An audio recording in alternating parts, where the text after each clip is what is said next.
triumph. Boris claims major win against EU over Freeport opening helps trade around world easier. Brexit. Britain has been hailed for achieving a major victory by opening a new UK Freeport which will throw our doors open to the world. The government announced on Friday that Teesside Freeport is now open for business. Ministers hope that the port will come as a major boost to the area, as part of its plans to level up Britain's poorer regions. Freeports are ports where normal tax and customs rules do not apply. They are typically located around shipping ports and airports. There are around 80 of them dotted across nations in the EU. Goods manufactured, imported and exported within these zones do not require the normal checks and paperwork. Brexit Minister Lord David Frost said the opening of this new Freeport demonstrated that the government is maximising the opportunities of Brexit. He said, "Having left the European Union we now have the freedom to do things differently, including setting up new freeports to turbocharge our trade with the world's fastest growing markets." Today's announcement is great news for Teesside and it shows that we are maximising the opportunities of Brexit to create well-paid jobs and drive growth right across the UK. As well as more freeports, we want to go further and faster to create a competitive, regulatory environment which supports innovation and boosts inward investment. Britain was able to open freeports while it was in the EU, but not without facing difficulties. North Yorkshire MP Simon Clarke told MPs in 2018 that previous Freeport projects failed partly due to an uncharacteristic lack of ambition by the Thatcher government, but mostly due to the regulatory constraints placed on them by the EU. Britain's first Freeports began operating under Prime Minister Margaret Thatcher in the 1980s. 7 existed across the UK, including in Liverpool, Birmingham and Southampton, until the early 2000s. But in 2012, Prime Minister David Cameron decided not to renew their licenses.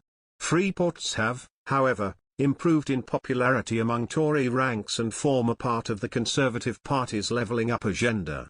The government quotes estimates that the Teesside Freeport will create 18,000 new highly skilled jobs and generate £3.2 billion for the local community over the next 5 years. To help it achieve these goals, ministers have given the port a share of £200 million of funding to support the region's levelling up ambitions and become the UK's clean energy powerhouse. The Freeport has so far secured multi-million-pound investment from GE Renewables to build a new offshore wind blade manufacturing plant, which is estimated to deliver up to 750 manufacturing jobs and a further 1,500 roles in the supply chain.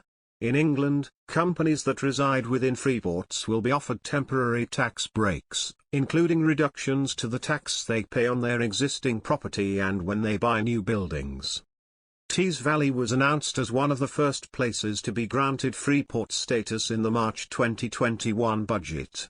Welcoming the opening of the Teesside port, Tees Valley Mayor Ben Houchen said, "The day has finally come, after years of campaigning and shouting about the transformative potential of a Freeport for Teesside, Darlington, and Hartlepool, we're at last open for business."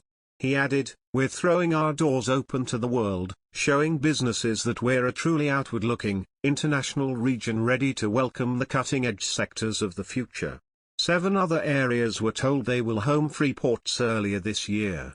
These were, East Midlands Airport, Felixstowe, and Harwich, Humber Region, Liverpool City Region, Plymouth, Solent, and Thames. Supporters have claimed that the UK is now able to adopt a more generous Freeport policy, providing businesses with more help. However, Labour has criticised the Freeports, saying that they won't be able to enjoy the full benefits of the tax-exempt zone if they are exporting to countries with which the UK has signed post-Brexit trade deals. In what the party called a catastrophic blunder, they said that manufacturers operating within Freeports could face tariffs on their exports to key markets including Switzerland, Canada, Norway and Singapore, despite the UK having signed trade deals with them.